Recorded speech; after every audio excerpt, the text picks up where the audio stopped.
remember. What else did we put on our shopping list? Oh, what a mouth-watering smell. Paimon would know the aroma of biryani anywhere. Let's go get some. We can still add it to the list. Well, if it isn't the Traveler and Paimon. Wasn't expecting to see you here. Hello there. Oh, it's been quite a while. So you two are still hanging out together. Dehya, didn't you say last time that you were gonna head back to the desert? I said I was going to resign from being her bodyguard, not that our friendship was over. We're still the best of friends. The Homayanis also still post jobs from time to time. Their pay is always generous, so me and the other mercs never pass them up. I told Dehya to just stay at our place when she took one of those jobs a few days ago. My parents were delighted. They even said that it always felt like we were missing someone whenever Dehya wasn't around. That sounds like something they would say, all right. They're always so welcoming. Anyway, the job is already taken care of, so I was gonna head back to the brigade as soon as I finished a little shopping. But the master kept insisting, and I ended up staying for another day. You can stay for as many days as you want, Dehya. Father hasn't even gotten around to treating you to his best dishes yet. You know I'm not the kind of person to stay put in one place like that, my lady. Don't worry. What? She said they'll treat you to the best dishes! Paimon can't believe you can still refuse that! But wait. Didn't you say last time that you would take me on a trip to the desert? Why don't you just take me with you today, when you leave? There are so many places I still haven't visited yet. I'm sorry, my lady, but no can do. There's still a few things I need to take care of back at the brigade. Besides, the desert hasn't exactly been the most peaceful place lately. Oh, come on. Not this again. That's also what you said last time and the time before that. I know, I'm sorry. Just give me some more time, and I promise I'll plan the best trip ever for you. All right, fine. To be perfectly honest, it's not that I wanted to go, it's more like I feel like something is off about you lately.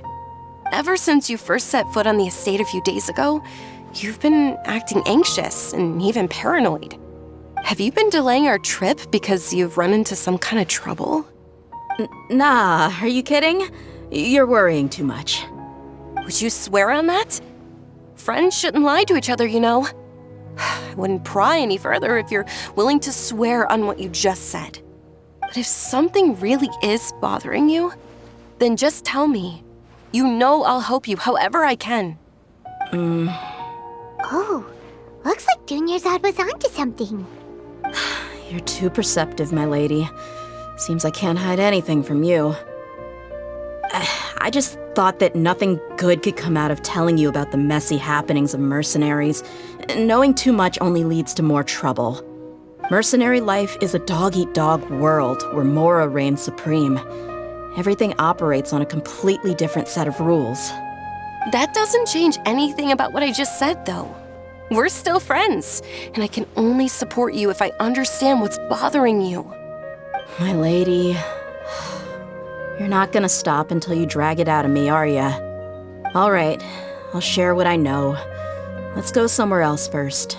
This isn't exactly the best place for a discussion. Okay, let's talk here. Just try not to draw any extra attention.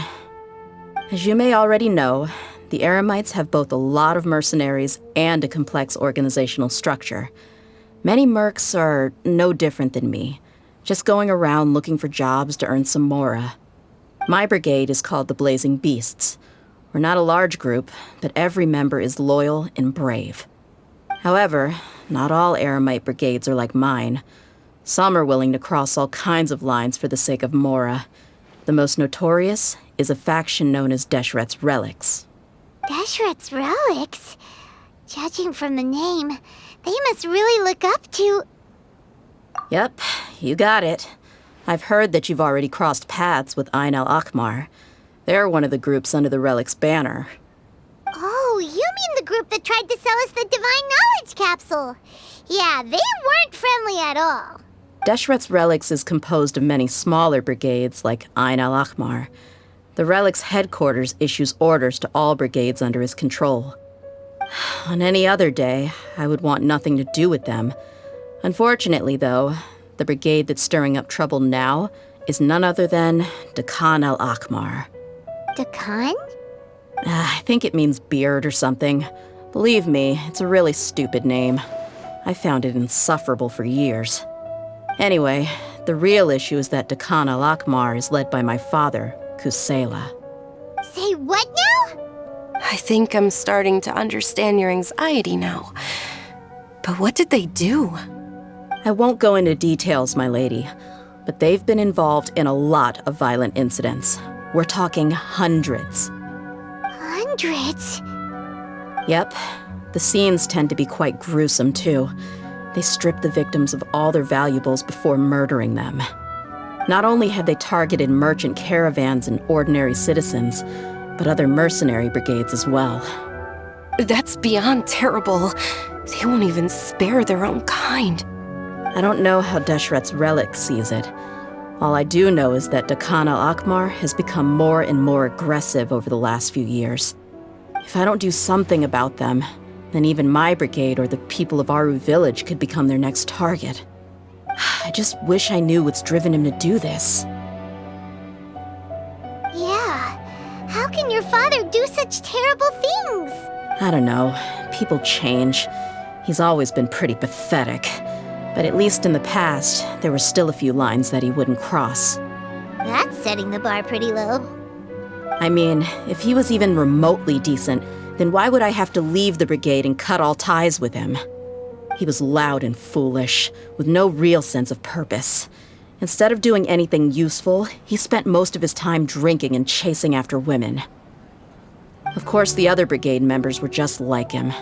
Their ruckus would go on night after night. Sounds like a nightmare. What about your mother? Did she ever step in to stop them? Unfortunately, I never knew my mother. I'm sorry, Dehya. I didn't know. It's all right, my lady. That's pretty common in mercenary circles. Didn't I mention that my father was chasing after women? I was the result of one of those encounters with some random person. He told me that he wasn't sure who my mother was. And in any case, she never came to see me. He'd say, "You'll be fine as long as you remember to stick with Dad." But even then, he left most of the parenting to the brigade. The one thing I do remember is that he used to tell me stories. But the problem was that he had terrible taste. He only knew a few stories, and even those tended to be pretty stale. They were tales of desert warriors defeating dragons in the forest, or stories of mercenaries rescuing princesses from rebel armies. Sounds like your typical fairy tales. More or less, yeah. They were interesting maybe the first or second time around, but after about 20 repeats, they started to get a little dull. He seemed to think those stories were the best things ever, though. He was so into them that he'd call the whole brigade over and make them perform the whole thing as a play. Even the toys he gave me would all be story props. I'd get helmets, shields, and toy swords. It was only much later when I realized that the shows were more for him than they ever were for me. What an interesting guy. Yeah, I've always found him pretty childish, but that was something I could just shrug off. I had no reason to despise him. Until I grew up and learned the true face of Deshret's relics for myself. Looting, blackmail, violence, and fraud. They not only accepted such heinous acts, they would even openly boast about them. No one in the brigade was any kind of hero. Instead, my father and his cronies were more like the bad guys that needed to be taken down. Did they really think that as long as they didn't do any of that stuff right in front of me, I would never know? I think I can understand your feelings. The difference between perception and reality must have hit hard. Yeah, but don't worry, my lady. It's all water under the bridge to me now. I had a huge argument with my father and left that place behind for good. I'm not investigating them due to any bitter feelings I still have towards my father. I just want to protect those that are close to me. Yeah, I told the boys to gather as much information as they could. Most of the reports concern violent incidents, but there's also some talk of smuggling. I see. But isn't this investigation incredibly dangerous? It is, but every mercenary lives life on the edge. It's a lifestyle that I enjoy. That may be true, but it'll be impossible for those who care about you not to worry. Well, now you get why I didn't want to share any of this with you. What should we do? They both have valid concerns. Huh? But there's no need for you to get caught up in this mess, too. Well, he's super tough, so if he went into the desert with you, then Paimon bets the problem will be solved in no time. I'm inclined to agree. I'd feel a lot more at ease if you took him along to help. I'll wait for news from you in the city until then. Please, stay safe. I'm honored that you care so much for me, my lady. All right, then let's get moving. Our first stop will be Caravan Rebot, where we can catch up a bit with my fellow mercs.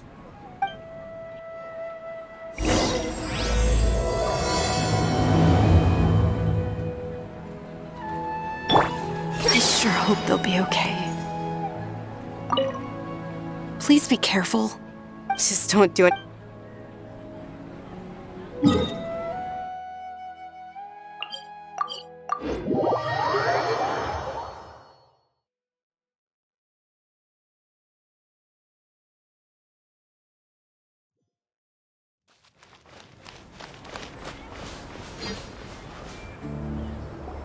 Hey, Dehya, you're back. Are these two friends of yours? Oh, so you've already become like one of us then? Well, that's good to know. Anyway, since we've got a newcomer, let me fill you in on what the Khan al-Ahmar's been up to lately. They've become extremely aggressive. Apparently, even their own now have become acceptable targets. They even attack other relics brigades, just the same as any other mercenary brigade. Even the most ferocious beasts still protect their own. And it sounds like they've thrown that straight to the wind. That's right. Once they've collected enough loot off the other mercenaries, they sell it off to a different brigade, or turn to merchants on the black market. A portion of their profits is immediately exchanged for more food and weaponry to be used in their next violent operation. That's terrible! Yeah, and it really makes you wonder why they're so desperate for Mora. A few days ago, Isham and I trailed them for a while, and even disguised ourselves as merchants to conduct trade with them. We were able to learn a few things from the exchange. Rather than saying they're out to plunder and hoard Mora, it'd probably be more accurate to say that they're experiencing an internal power struggle. Wait, a power struggle? You heard me right. The vast majority of their victims are mercenaries from the other brigades of Deshret's relics. If their only goal was Mora, they could have gone after anybody. The targeted nature of their attacks points to a power struggle between the different brigades within the relics. That's the only plausible explanation we have. Unfortunately, we weren't able to find out anything more specific. It seems they're also trying to keep things under wraps. Oh, one last thing we discovered was that over the past few years, as the Khan al-Ahmar became more and more active, Deshret's relics as a whole became a lot weaker. It sounds mighty strange to me, too. Harun, you can leave the rest of the investigation to us. Gotta say, though, I didn't expect you to go on a whole undercover mission during the few days I was gone. Sounds like you were really putting your necks on the line, no? Nah, it was nothing. We're just as concerned about the situation as you are. The Khan al-Ahmar is your father's crew, after all. What he said. Besides, Dehya, haven't you done more dangerous things than all of us combined? What we did is nothing compared to your experiences. Yeah. And while they went to talk with Khan al-Ahmar, I took a look at the last camp they attacked. Any survivors of the attack were already long gone. There was nothing of value left in the camp. Ah, Hisham and Khalaf. You're here too.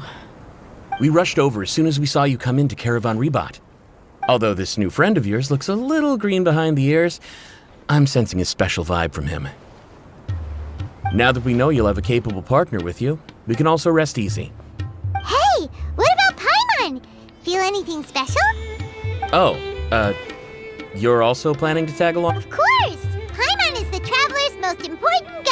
Wherever he goes, Paimon will follow. Oh, in that case, then you'd better take care of her too, Dehya.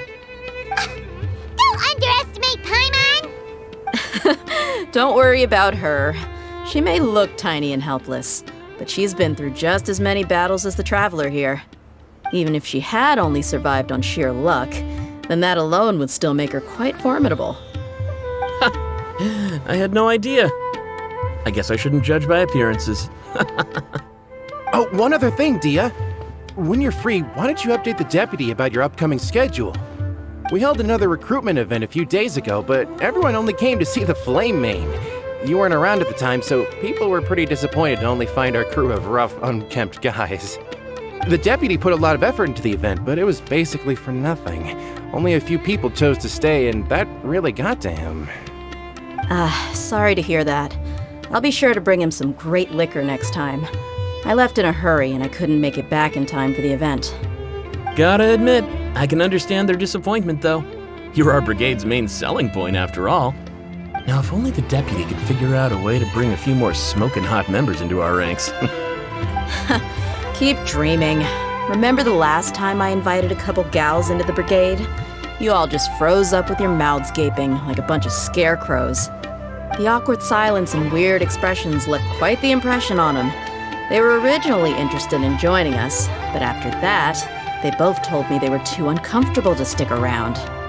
Hey, didn't we agree to never bring that up again? Huh? Wait, are you serious? Why have I never heard about this? I don't think you were part of the brigade yet. Are you kidding me? I missed a once-in-a-lifetime moment like that and you weren't even gonna tell me? All right. We can tell you about it later. Now's not the time. Hey, don't you try to change the subject. You and Hisham get your butts over here and tell me everything right now. Are they always like this? More or less. There aren't many rules or graces when it comes to mercenaries. We're used to just speaking our minds. If someone starts getting under your skin, you just yell right back at them. And if that doesn't put an end to it, then you just challenge them to a fight. But we also don't tend to take many things too seriously. Being direct and getting it all out of your system as soon as things come up is better than keeping everything bottled up, never talking about it. That's also why I never spare their feelings when I talk to them. If I want to laugh, I'll laugh. If I'm angry, then I'll unload on them. It's hard to stop once you get used to it. Though, I can never do that when I'm with the Homayanis. Hey, knuckleheads! Can you at least tell me the rest of the intel before you go back to your bickering? Yeah, you hear her, Holloff? Told you we gotta focus on the investigation first. I drew up a map. Right here is the spot. There you'll find the merchant caravan responsible for getting rid of Dakan al-Akhmar's looted goods. All you gotta do is wait and ambush them in the evening. They'll have no idea what hit them. Perfect. Thanks for that. Be sure to pass my regards to everyone else in the brigade as well. Will do. You stay safe, Dehya.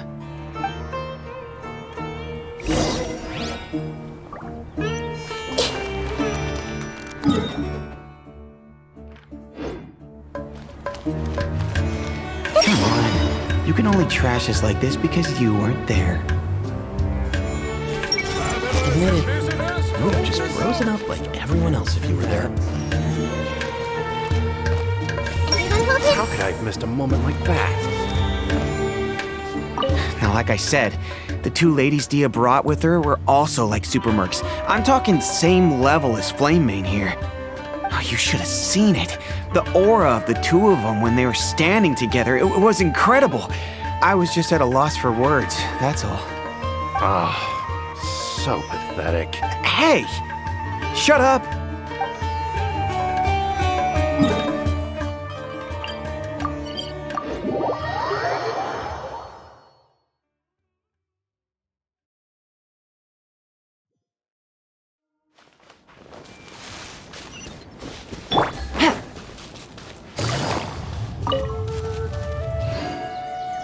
This should be the place.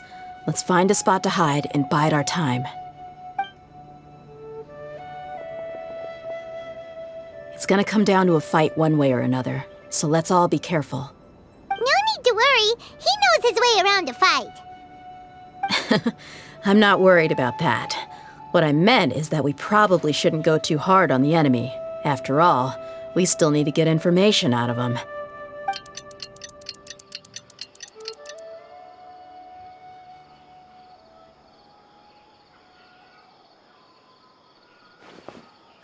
Here they come. You ready? Let's not give them a chance to react and end this quickly.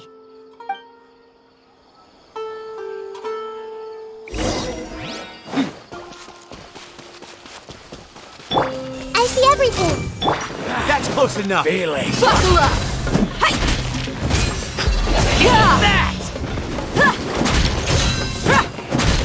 Where do you think you're going?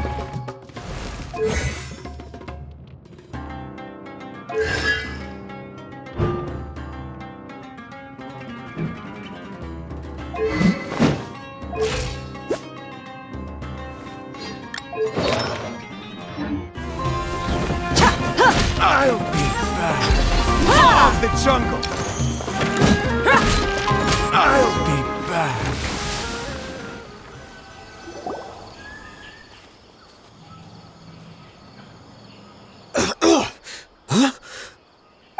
You're the Flame Mane. Good. That saves me an introduction. All right, time for a little talk. Are you buddies with Dakana Lakmar now? Tell me, what are they after? You know the code of being a mercenary just like everyone else. The first rule is to never divulge key information about our employer. What makes you think I'd talk? That might have worked on an amateur, but I know you're just looking to protect your reputation. Think about it, though. What's your reputation worth if you won't have the other tools you need to succeed in this line of work? Tools like, I don't know, your limbs or eyes? You've got 5 seconds.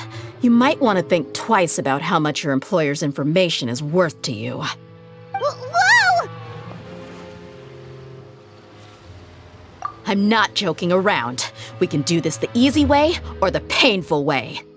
2 seconds! I'll save you the trouble.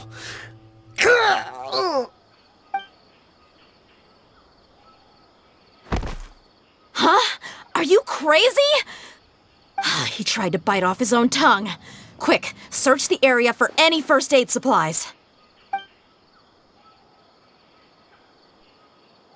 I definitely didn't expect him to go that far. Thankfully, the wound wasn't too deep, and he just passed out from the pain. But why would he be so extreme? I just wanted to test his mettle. You can get a lot of mercenaries to talk just by threatening them. I didn't expect him to be willing to go through so much pain just to deny us some intel. Well, he's out cold for now. We could wait for him to wake up, but maybe it's not a good idea to interrogate him any further. What should we do? Yeah, don't worry about it. It'll be a waste of time to interrogate him again after that. He might just hurt himself again if we start asking. There are lots of goods around here. Let's search the area. Maybe we'll be able to find something. I'm really sorry.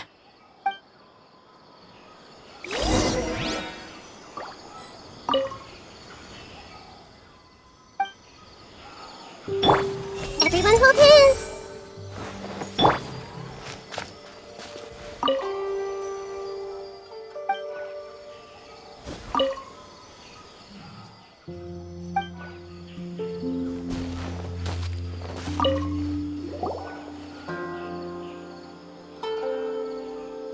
We found a piece of paper with a bunch of names on it.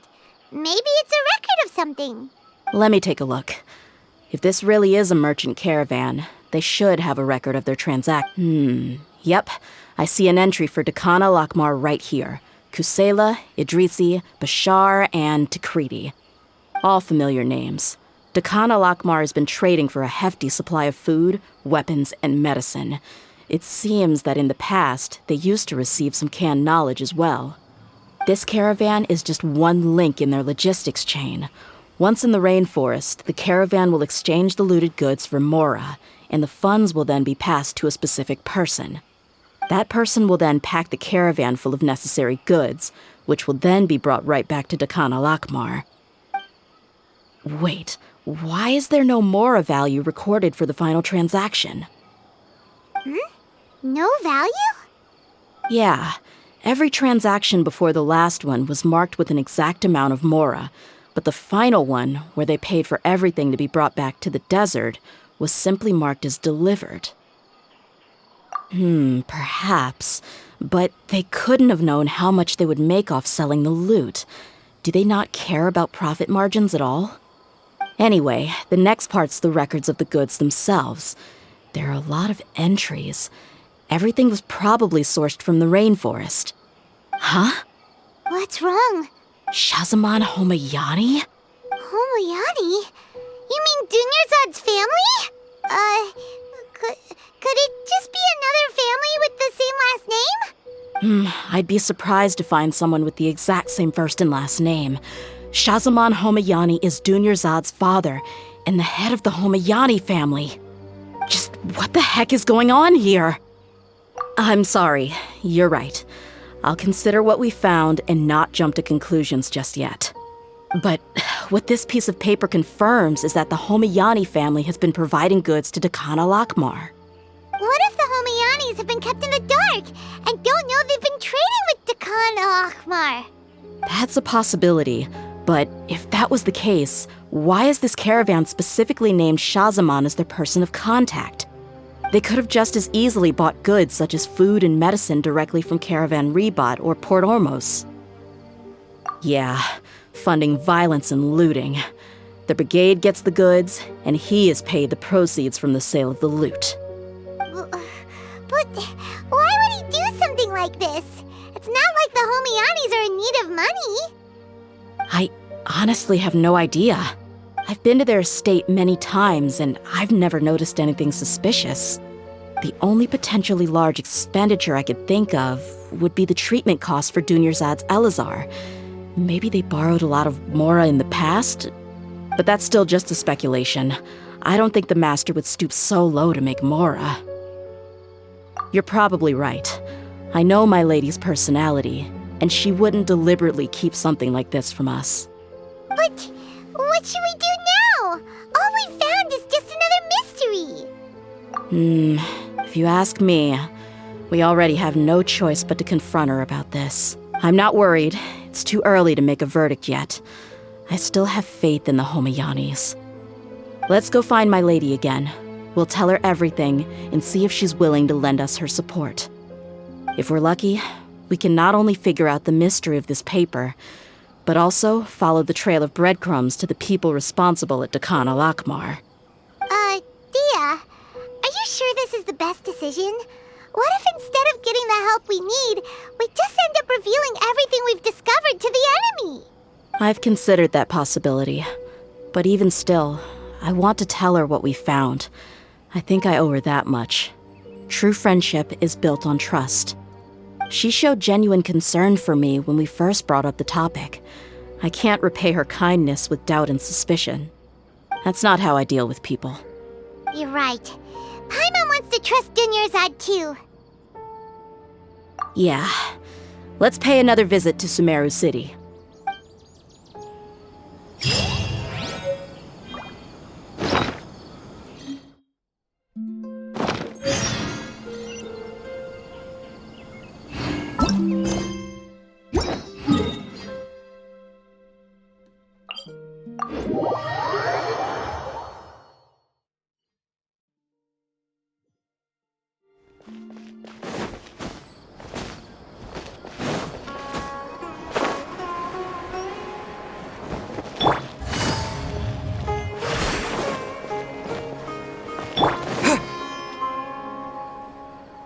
We're back, my lady. Oh, you're back a lot sooner than I expected. You mustn't have run into any trouble then. Actually, we're still investigating. It's just that we've discovered something strange. I see. The clues you found have led you back here, in the city? Something like that. You all look a little dispirited. Whatever you found must not have been very encouraging after all. Why don't you discuss it with me? Maybe I'll be able to say something to cheer you up? It's okay, my lady. It's not so much about me being upset with my father or anything like that. How should I... So something is wrong. Even the Traveler and Paimon have been uncharacteristically quiet. On any other day, Paimon would have already waved to me with a smile and shouted, Dunyarzad, we're back! So tell me, what happened?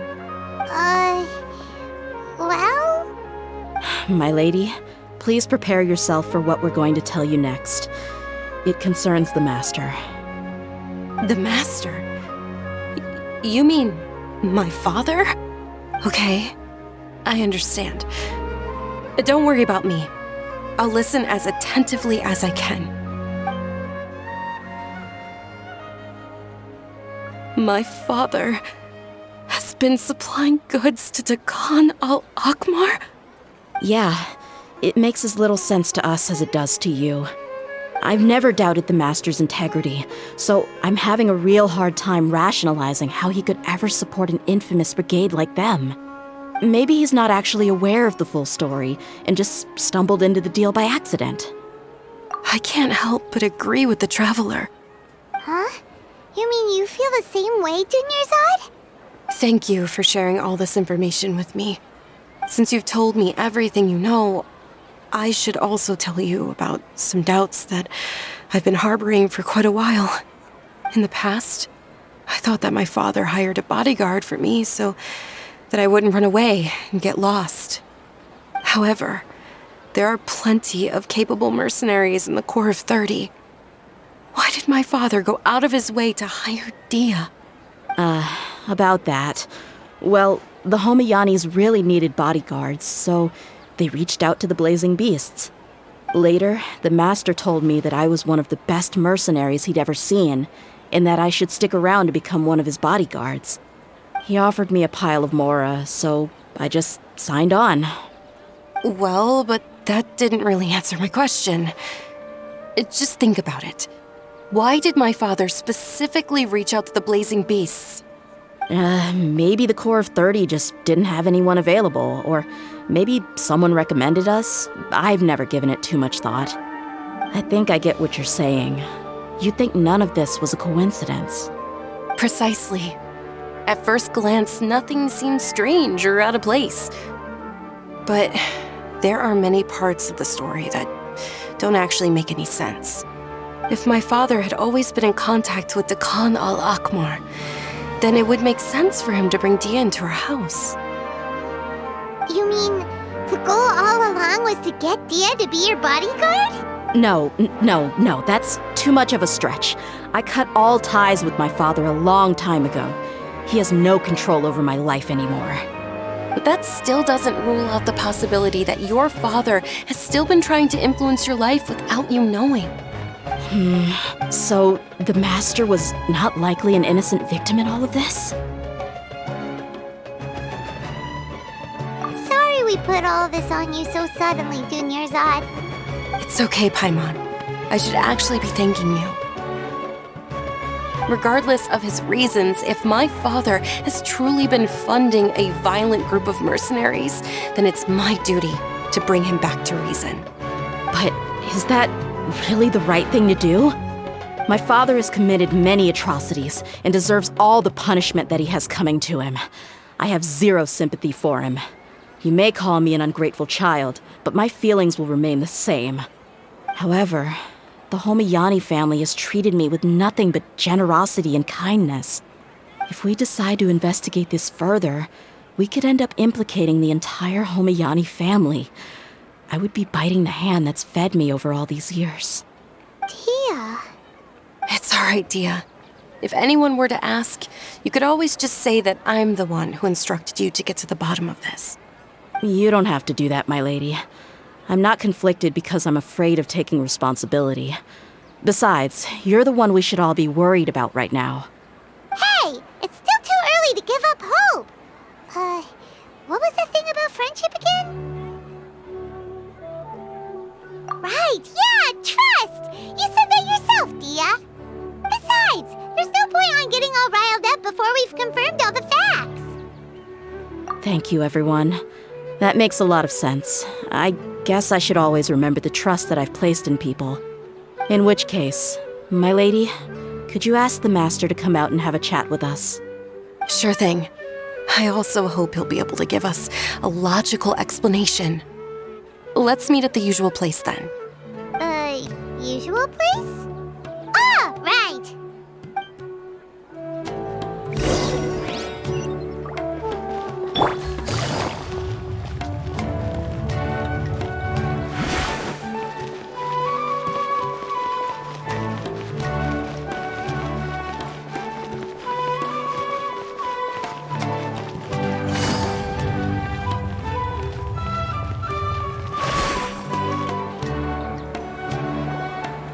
Thank you for coming, sir.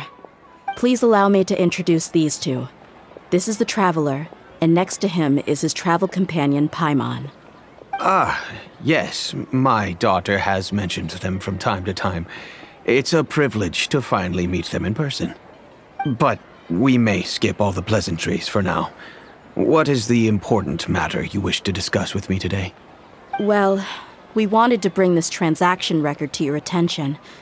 There's something on this record that we're all pretty curious about. So, that's what you found? Huh. Seems like I can't keep everything from you much longer. If you wouldn't mind, we'd like an explanation.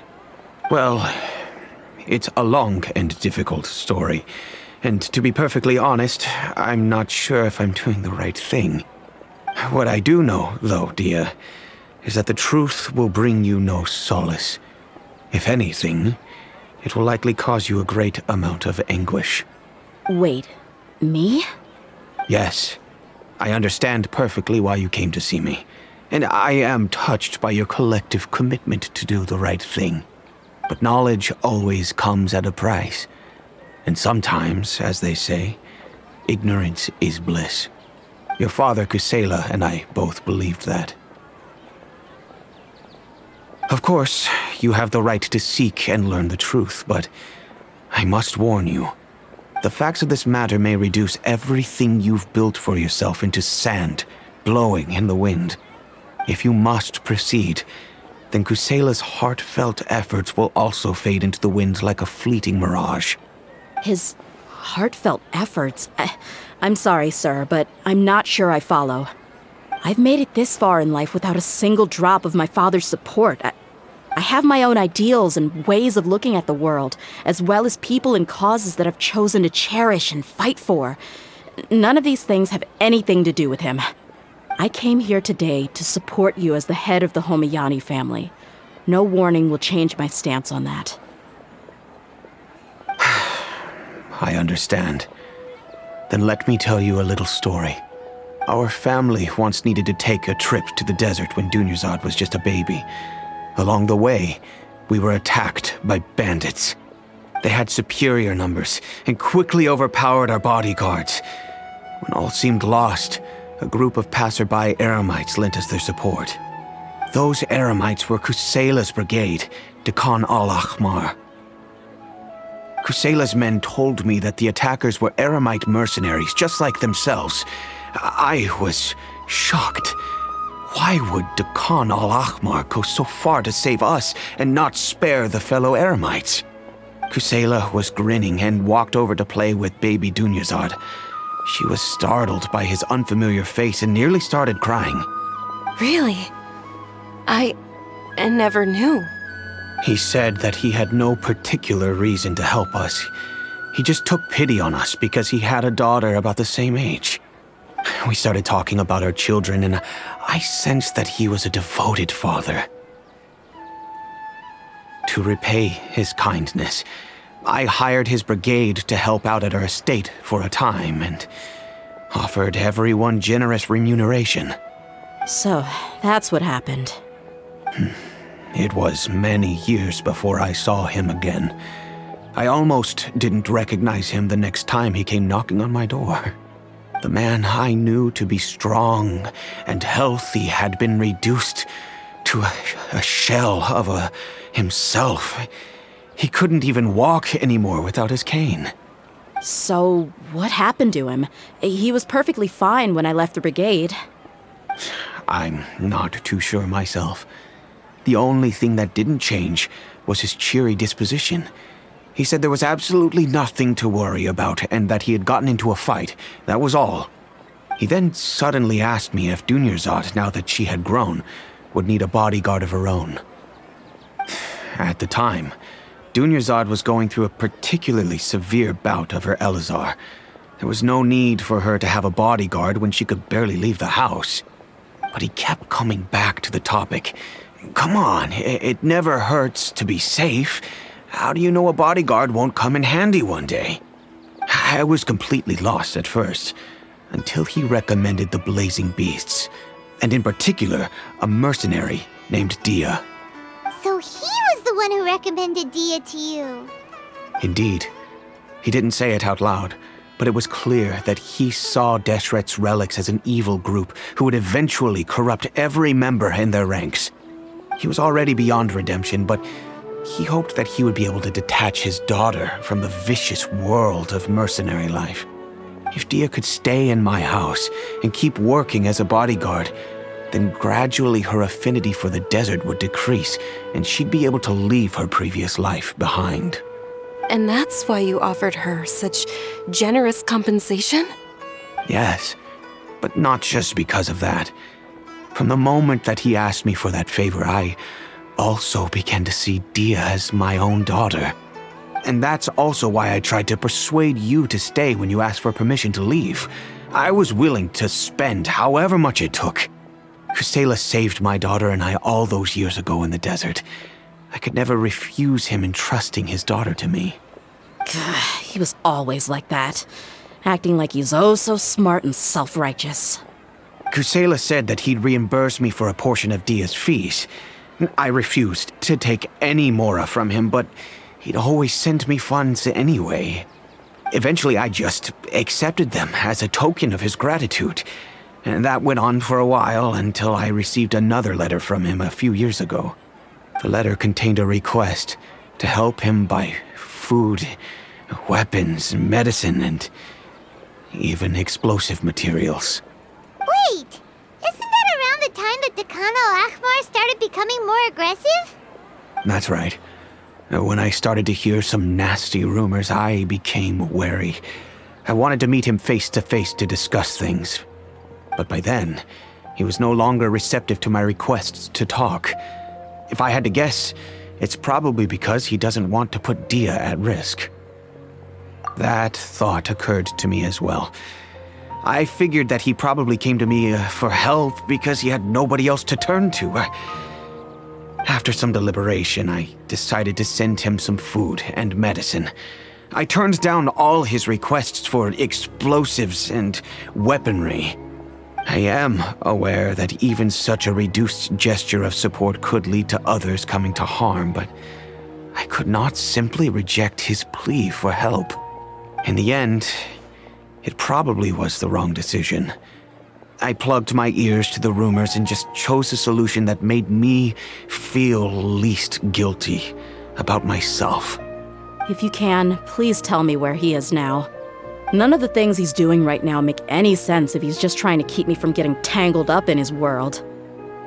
If all he wants to do is steer clear of me, then maybe he shouldn't have brought me into this world in the first place. Oh no, Dehya, please don't feel that way. I'm just angry because I can't wrap my head around any of his actions. Another way? I don't know. I knew him, and he was nothing more than a childish brute. I can't understand what's going through his head. But I guess you do have a point. We haven't uncovered the whole truth yet. We still need to figure out his exact actions and reasoning for these last few years. I'll do my best to help.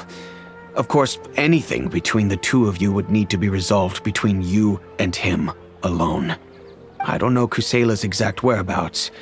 Outside of supplying his brigade with some goods, I tried my best to avoid getting involved any further with him. However, there's a man on the list named Jawed. He used to be a mercenary in the desert and is now a member of the Corps of 30.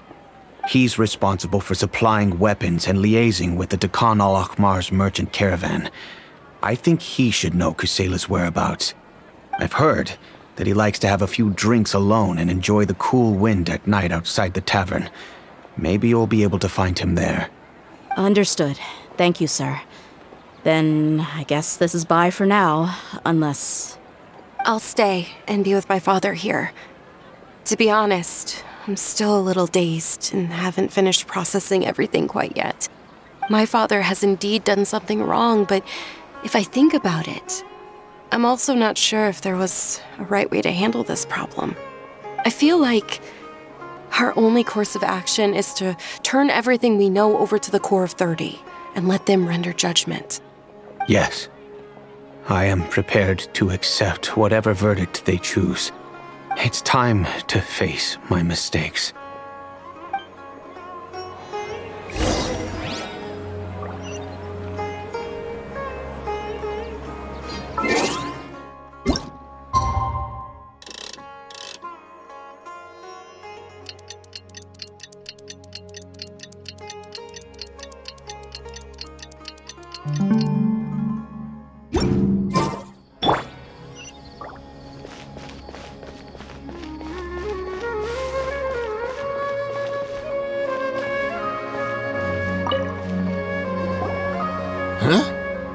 Who are you guys? I know what you've been up to. Smuggling weapons to violent brigades in the desert while working for the Corps? Pretty bold, if you ask me. Shh! Keep your voice down. How do you know all that? Come with me. We should take this elsewhere. I'll be happy to talk things over once we're somewhere private.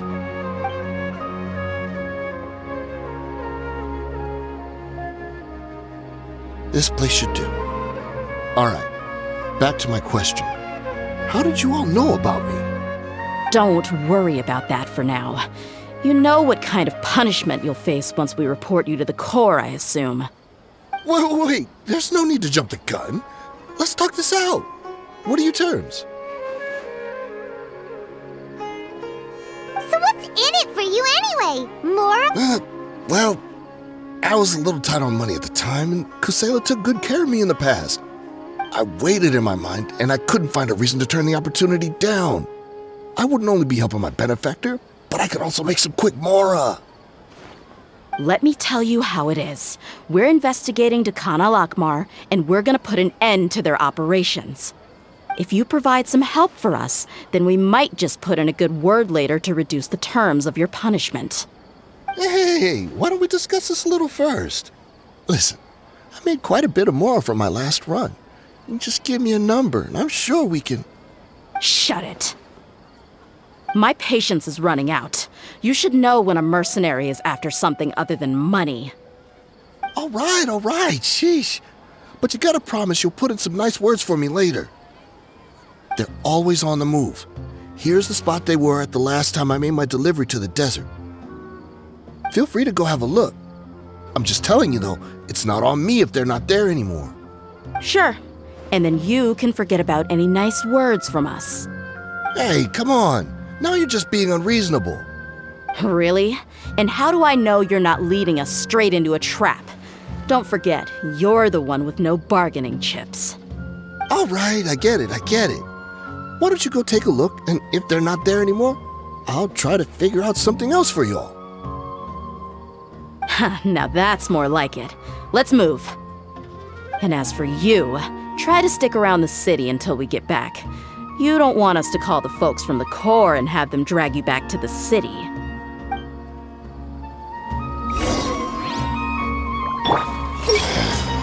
Just my luck. How did I get caught by her of all people? Don't worry.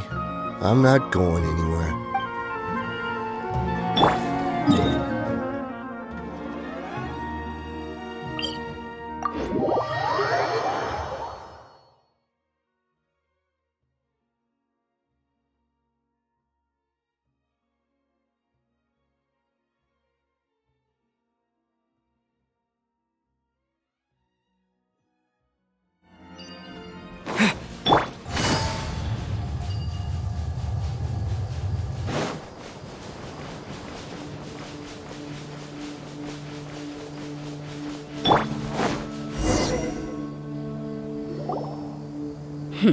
Seems like we're in luck. That should be their camp right up ahead. Let's go. We'll finally get to the bottom of this ourselves. I'm here to see Kusela. Tell him to get out here. Dehya, why are you here? Get on! Take that!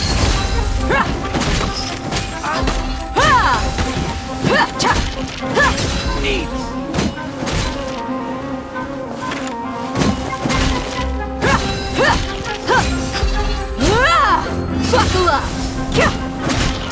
I'll be back. Haven't you all done enough? Oh, so are you also here to stop us? Stay out of this. It's got nothing to do with you.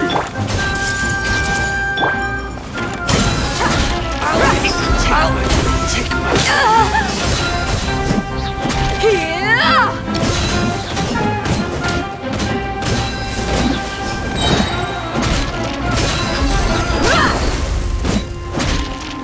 Gloves off!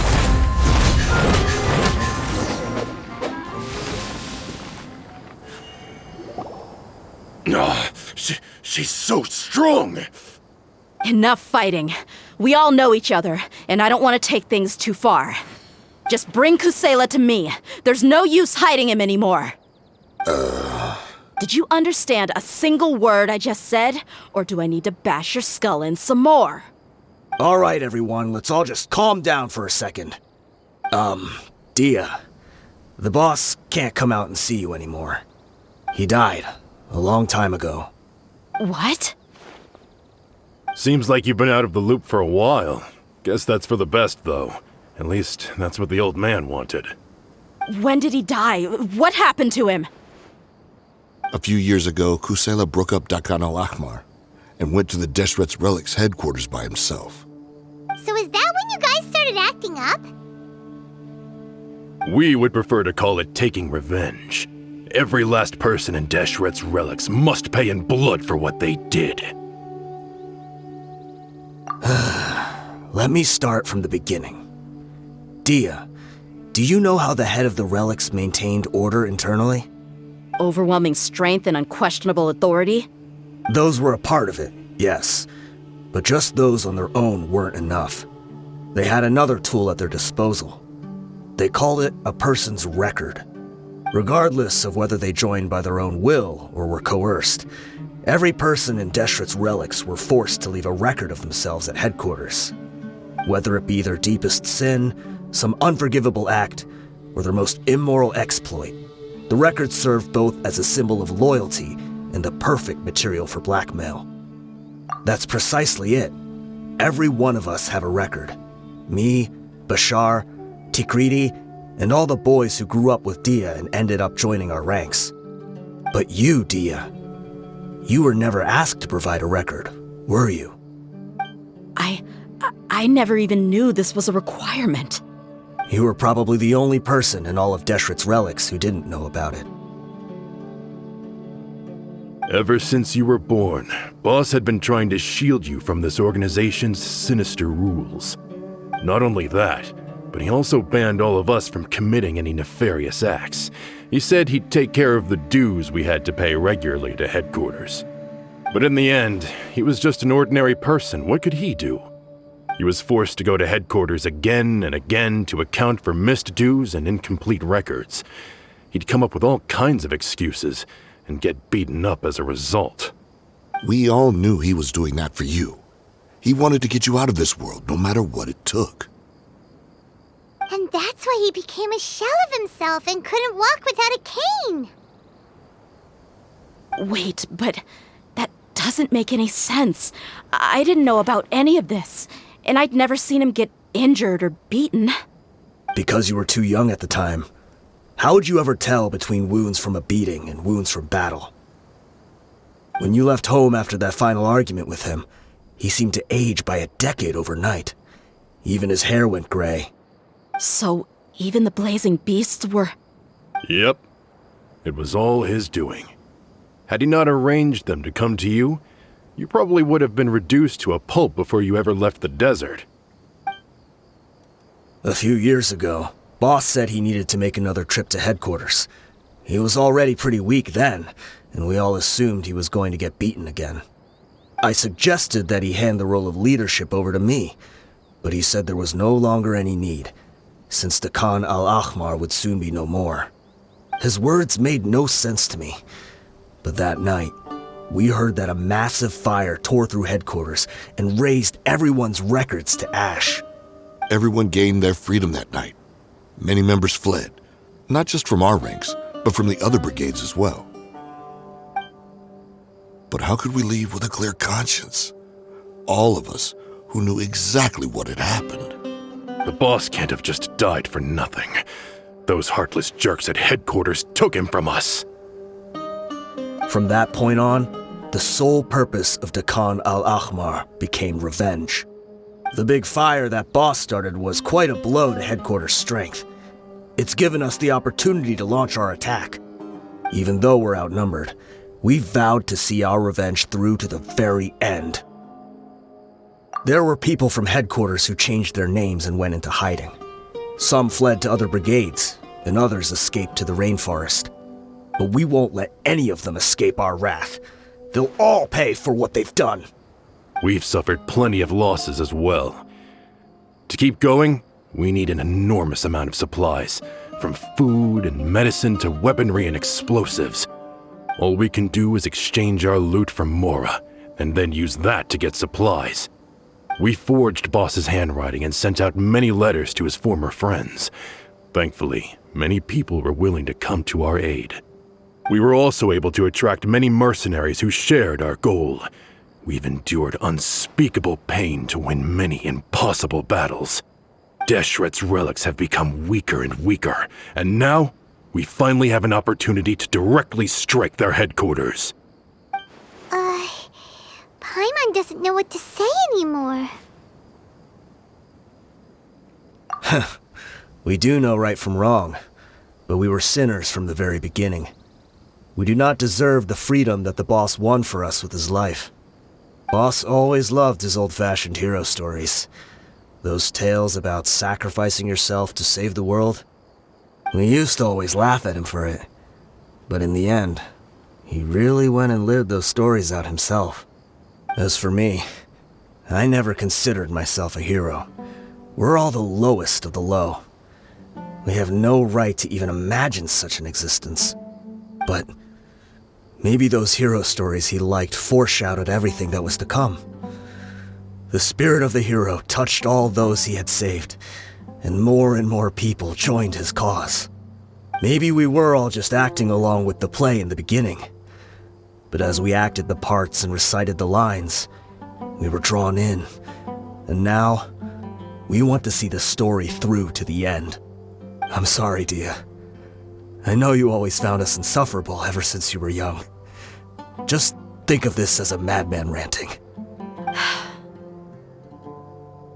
I'll go with you. Huh? Dehya? You want to go with them? I grew up with these guys, and I know they're not bad people. It's just that some situations get so bad that it's difficult to tell good from evil. All I know is that Deshret's relics must be destroyed. Furthermore, I want to go see the place for myself. I want to know if my father is still there. I know you don't want to get involved in this, so there's no need for you to tag along. I can do this on my own. Yeah, Paimon feels like we'd only regret it if we don't see this through to the end. Thank you. We'll be a lot stronger together with you.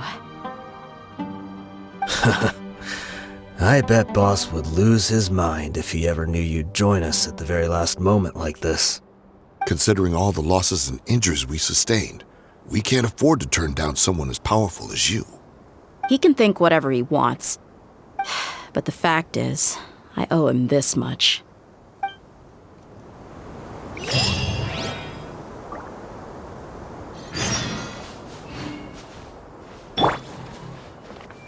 I guess it all comes down to this. What a bummer. Be sure to punch one of them. Deshret's relics are about to become history.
it easy.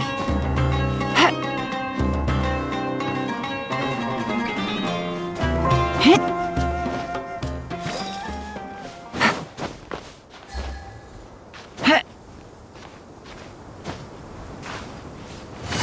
Is this the entrance? We sure didn't run into much trouble on the way here. Should be. I don't think they have enough manpower left to post guards and defend their perimeters.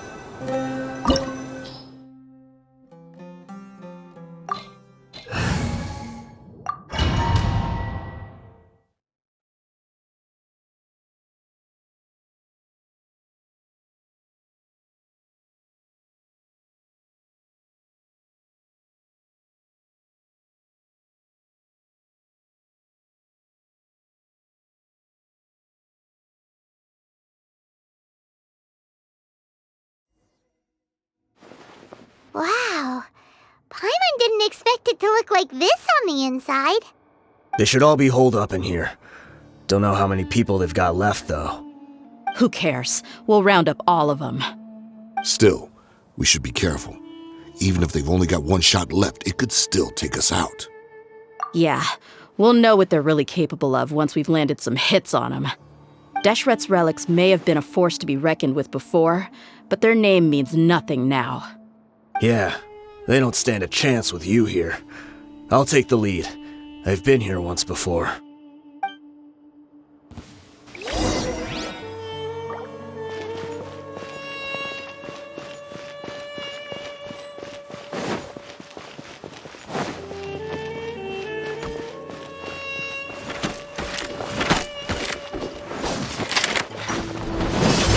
Law of the jungle!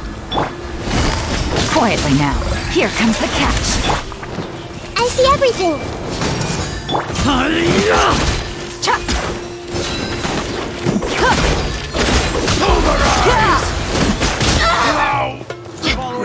New punching bag. Look alive! Cha! Busted.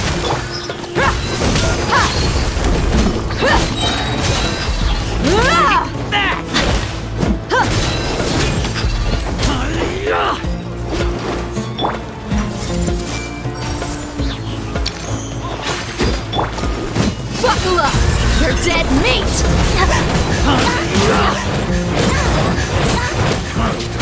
You want this one? I'll be back. This way, follow me. We're almost there.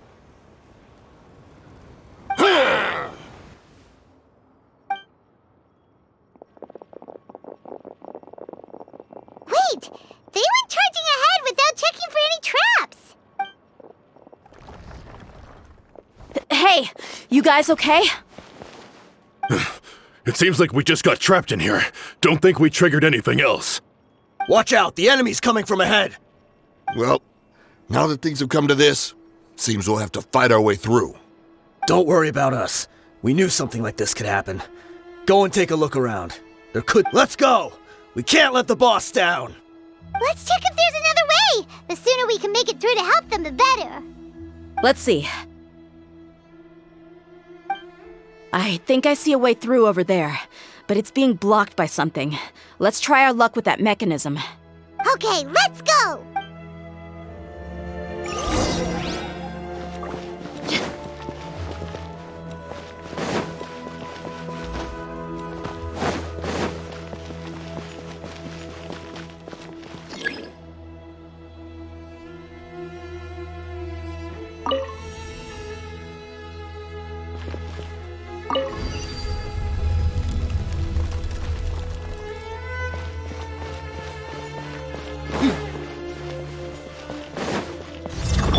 Things are about to get dicey. Let's leave here a little. Look alive! Phew.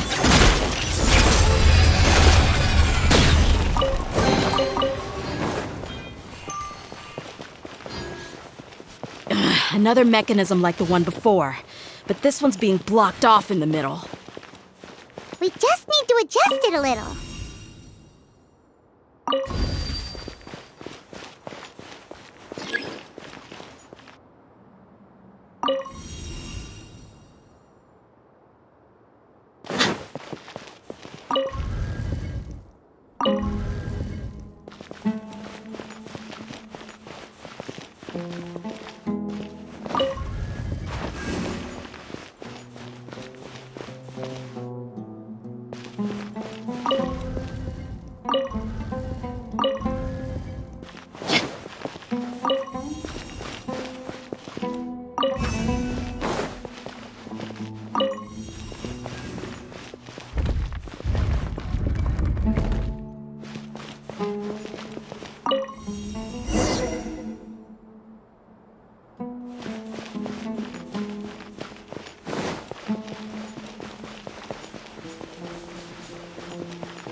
Gotcha! Buckle up! Cha! Gloves off!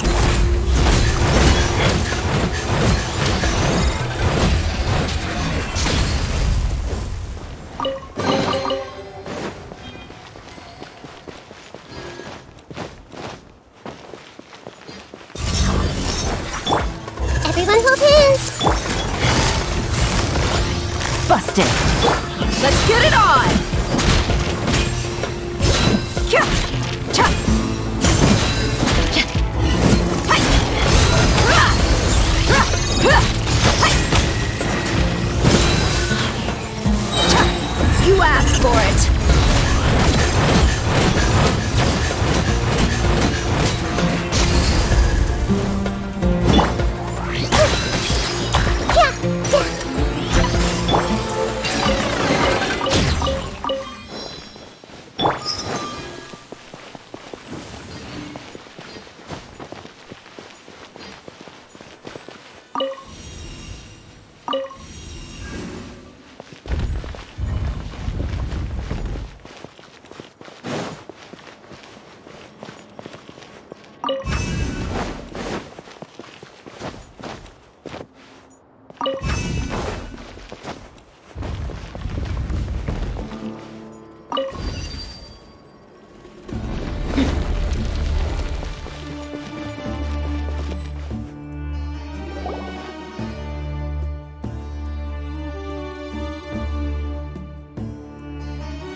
I wasn't expecting anyone to make it through from the other side. But as a desert dweller, I suppose we should be used to our folks defying all expectations. Don't waste your breath. You have nowhere to run. Run? Had I wanted to run, I would have fled 1,000 times already. I witnessed the golden age of Deshret's relics. Even if I could leave this place behind, all that awaits me now are endless days of humiliation and ruin. Even now, my brothers and I still believe in one thing. The greatest should never live to remember their fall. So you want to go out in a blaze of glory? Let us draw our weapons! We will show them the true power King Deshret bestowed upon his followers.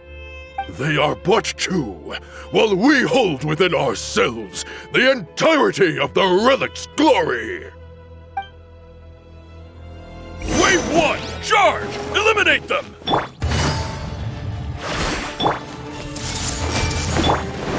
Buckle up!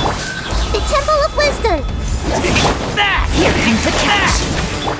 Don't think that you won. We're just getting started.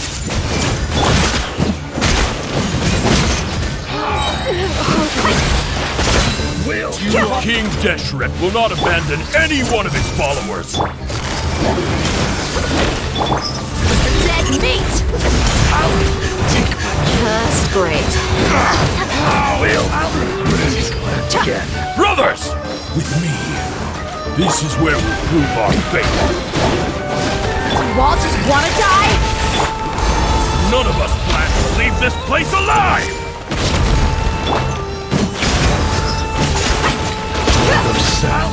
Your sacrifice is ready. Gloves off! But we'll meet again. The commander has finally fallen. But they're still coming at us. This place is like a gladiator's ring. They just keep coming no matter how many we beat. Yes, keep fighting! There's no need to fear, and no need to back down! This is our last stand! When the next wave comes, try to draw away their attacks.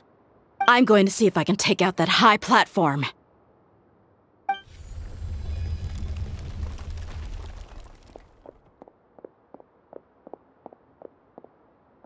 Get out of my way! Come and face me, Michel! Ugh, so they've broken through the front as well. Apologies, Lord Michel. They fight like absolute madmen! No matter...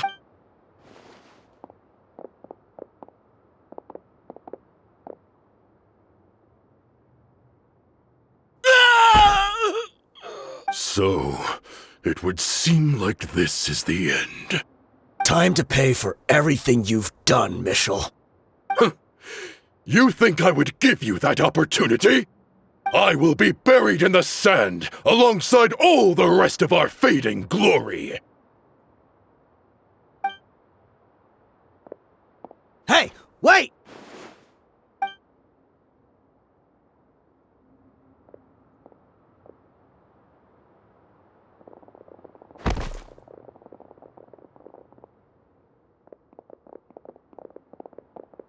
We were too late. It's over. There's no more need to fight. But if you're still going to cling on to your so-called mercenary's pride, then I'll give you all a good beating as well.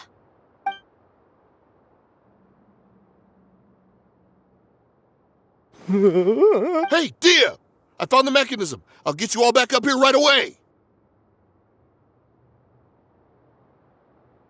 Let's go.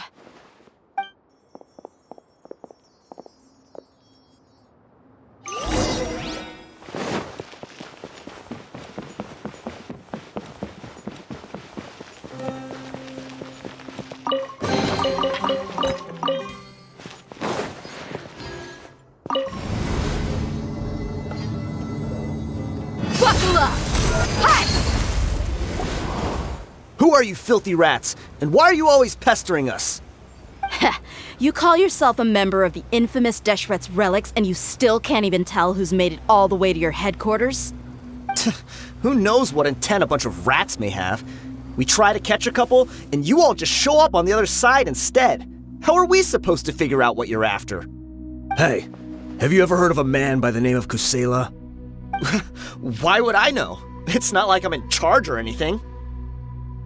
This is your last chance to talk. Hey, I said I don't know anything. I'm just an average member here. I'm telling the truth. If you're here to find someone, why don't you look through the records yourselves? Who can remember every name and face with so many people coming in and out every day? The irony. His life became a light for so many, yet to others, it wasn't even worth remembering. Where's the records room? Answer me! It's right over there. All the files are in there. You can go through them as much as you want. It's not like any of them still matter anyway. I mean the old records room. The old records room? You mean, the one that got burned down? Kusela. Ah, yeah, I remember him now. The guy who could hardly walk. Watch your mouth. That's our boss you're talking about. He was definitely faking it. We all let our guard down as soon as we saw him come hobbling in.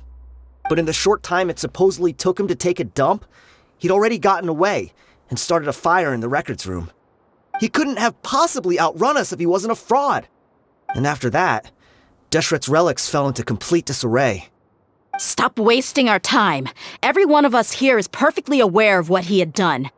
Tell me, where is the old records room? It's just over there. Go see it for yourself if it means that much to you. There's nothing left in there but ashes. No human could ever survive that kind of inferno. Bashar, Tikriti, let's go. We'll leave the others here to guard these guys. Spare them no mercy if they try anything.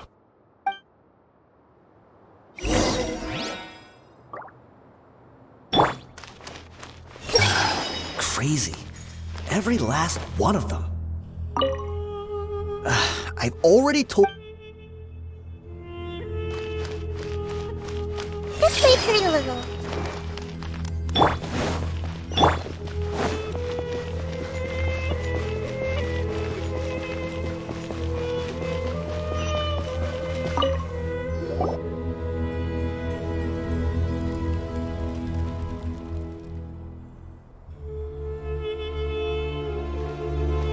So, this was his final destination. How did he do it?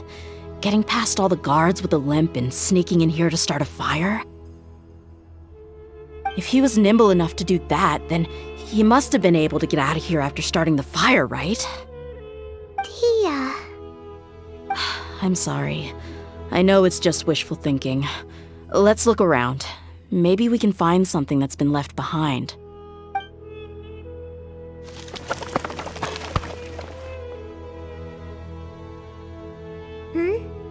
Is this a cane? It must be the one that Dehya's father used. Kusela. Thanks for everything, boss. We're fortunate to somehow find that cane after that fire. Let's split up and look around some more. What if something else has been left behind? But what else could survive a fire like that? Huh?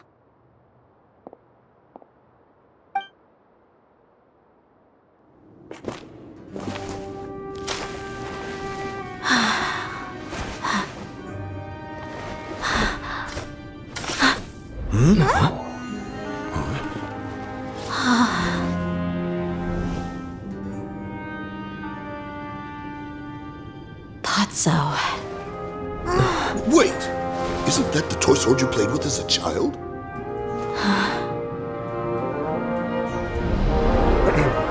The dragon is no more, for Princess Dehya has slain it.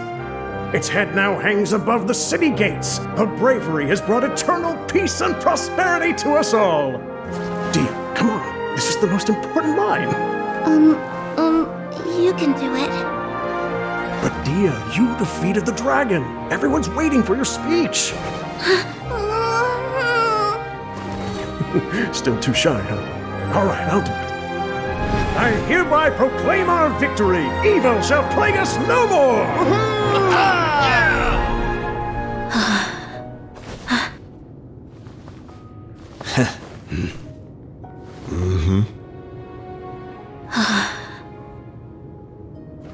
I hereby proclaim our victory. Evil shall plague us no more, Dad.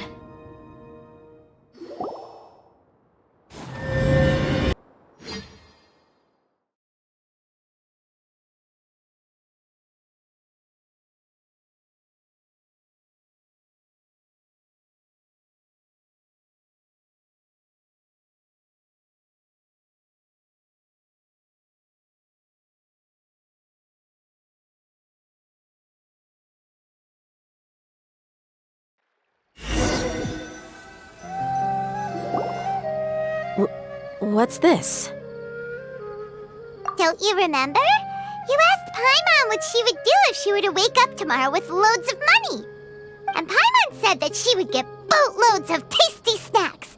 You looked super confused at the time, but said it was an adorable thing to say. These opportunities don't come by often. So today, Paimon's gonna treat you to a special crash course on Paimon's life philosophy. Hey, this way you get something from the both of us for the price of one. Anyway, the point is that you should eat to your heart's content. You'll feel better for sure once you've gotten something in your tummy.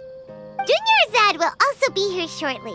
She's already heard that we're back. Aw, thanks you two. Honestly, this is very unlike me. I just had a lot on my mind on our way back, so I didn't know what to say. My chest was filled with all kinds of intense emotions. They just shook me even more than all the feelings we've shared during our previous adventures. But when everything came to an end, those emotions also vanished without a trace, and I was left feeling more empty than ever before. It was as if I'd lost the thing that was most important to me. Yeah, you're right. To many mercenaries, Mora is the most important thing in the world. But perhaps to us, it's the most worthless thing of all. Idrisi and the others all used to say that they would quit if there was no Mora to be had. But when it came to avenging my father, there was no Mora to be made anywhere. My reality shattered when I found out that the father who always told me hero stories was in fact a bad guy. But look at me now. Am I any different? Despite all my promises about never forgiving him and never trying to understand him, I still went to such lengths to find out the truth and nearly even shed tears for his sake. We're hypocrites, all of us. Yeah, you're right. It's just a pity that we often only recognize our true feelings after it's already too late. You're back! Are all of you all right? Ah, there she is. Yeah. Many people from the Corps of 30 came over, and I just wrapped up everything with my dad. All I can do now is wait for their verdict. Huh? Dehya, you're looking quite down again. Paimon will explain. A lot happened while we were gone. I'm sorry. I really should have controlled my emotions better. I just... It's all right, my lady. You were hurt by all of this as well. Truth be told, I'm starting to feel a little guilty watching you cry like this. But Dehya, your pain must be even worse. You shouldn't need to comfort me. Hey, don't worry about me. If anything, this whole thing has finally shown me the difference between illusion and reality. My father probably thought that people could settle into new lives as long as they moved to a new environment. That thought has even crossed my mind a few times. It's like saying, what's wrong with adapting to a new life? However, there was always something deep within my mind that refused to accept it. This impulse brought me great turmoil, and even made me feel ashamed for turning my back on your father's kindness. But now that I consider it again, it all makes sense. The desert sands are a part of who I am, and I will never be able to lead a peaceful existence. I understand how you feel. That doesn't mean I won't be making any changes to my life, though. As an example, I'm now thinking about taking on some small odd jobs. It's just like Idrisi said. I also want to catch up to my father and become a character in his play. Even if the ending of the story may be childish and ridiculous, it won't really matter. Isn't that neat, though? Oh, you'll be a whole new kind of mercenary, one that's not out for Mora. Why don't we go for a change of scenery once we finish eating? What about stopping by the Grand Bazaar again? Right. You said you wanted to get a rug for your family. We'll come along too. I can't thank you enough for taking care of me this entire time.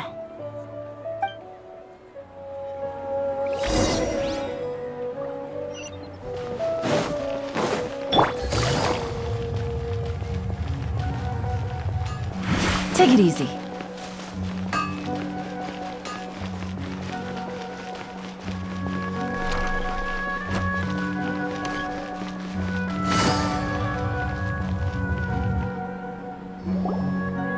This rug here is quite something. The craftsmanship is exquisite, and the fabric is also of high quality. Ah, here you are. Finally, I found you. Hey! Aren't you that mercenary who bit his tongue? You can still talk? Wait, are you here to take revenge on us? What are you talking about? Do I look like I could take you all in a fight? I just came here to give you something. I'll be on my way to give myself up to the Corps after this. Once I woke up, I hurried to the Khan al-Ahmar's camp, hoping to alert them to your presence. But when I got there, I found no one except the members who were still too injured to move. Ah, so you probably got there after us. Yeah, they told me that they had exacted their revenge, and everyone had turned themselves in to the authorities. Even that last camp was not going to last for much longer.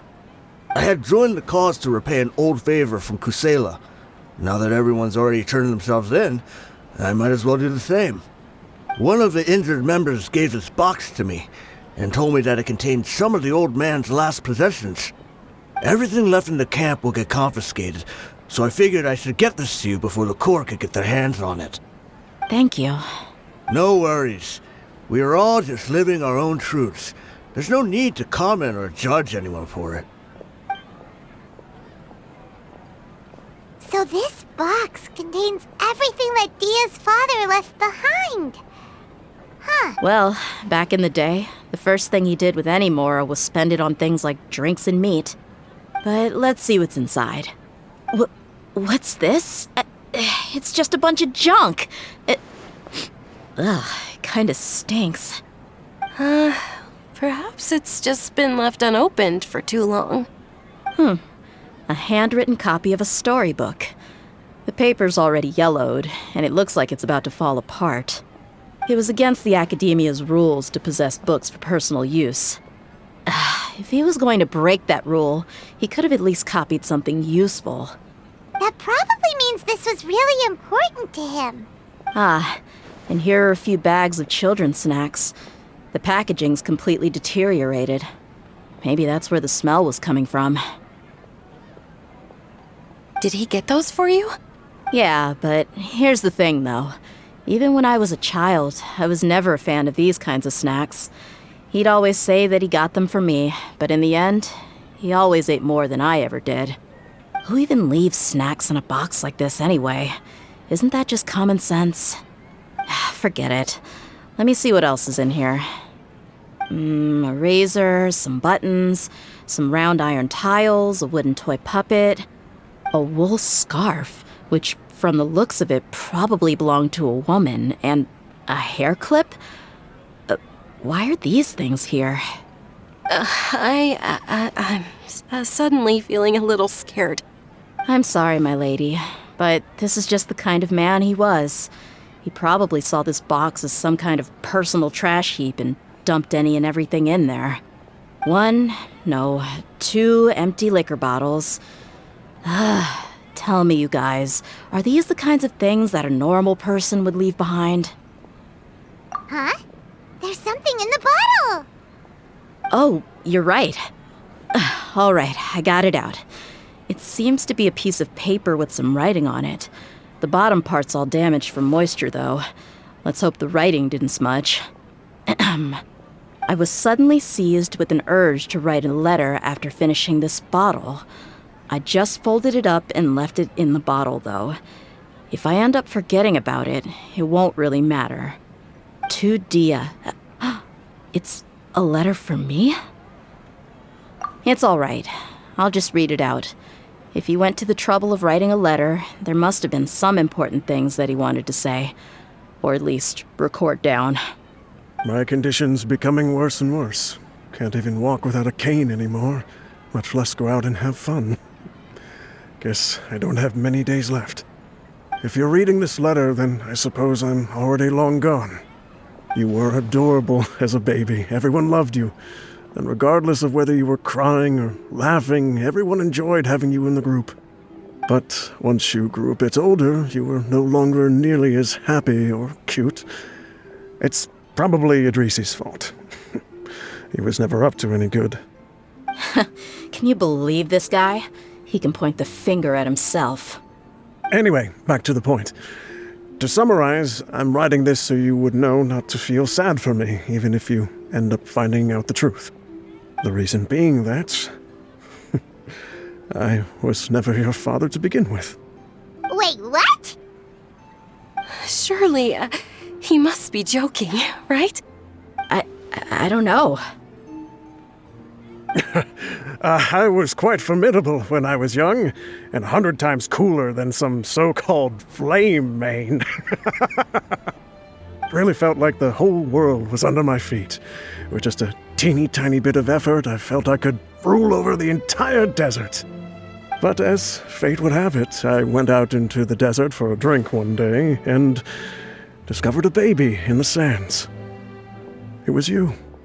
You were just lying there, small and helpless. You were so tiny that if the wind blew for just a little while longer, you would have been buried forever. But your cries were so loud they made my head hurt. Now that I think of it, you really were a bundle of energy. Sounds like he's serious. I told Idrisi and the others that I had slipped up with a woman while out and about. None of them even doubted me. I'm sorry that I had to lie to them for so long, but I really had no other choice. I was their most esteemed leader, after all. It's not like I could just tell them that I suddenly wanted to play at being a father. At this rate, I'll puke up all the liquor I just drank from this bottle. Anyway, Dehya, you possess the kind of freedom and kindness that we could only dream of. As far as how you should live your life, that'll be up to you to decide. That's the end of the letter. In the end, he was still thinking of me as a little child. I suppose, or I would have suffocated under the sand a long time ago. He was a good father to you. The fact that he wasn't a blood relative doesn't change that. Yeah. It's just a pity that we had to learn the truth of everything like this. Do you already have some ideas about the decision that he wanted you to make? I do. If he first found me alone in the sands, then I want to try my hand at finding the person who abandoned me. I just have one wish. To tell them a story. That there once existed a childish and foolish jerk with a heart of gold. And that only under his care was I able to grow and mature into the person I am today. If you end up finding any leads, can you share them with us? We go on adventures all the time. Maybe we'll be able to find some information for you. Sure, I appreciate it.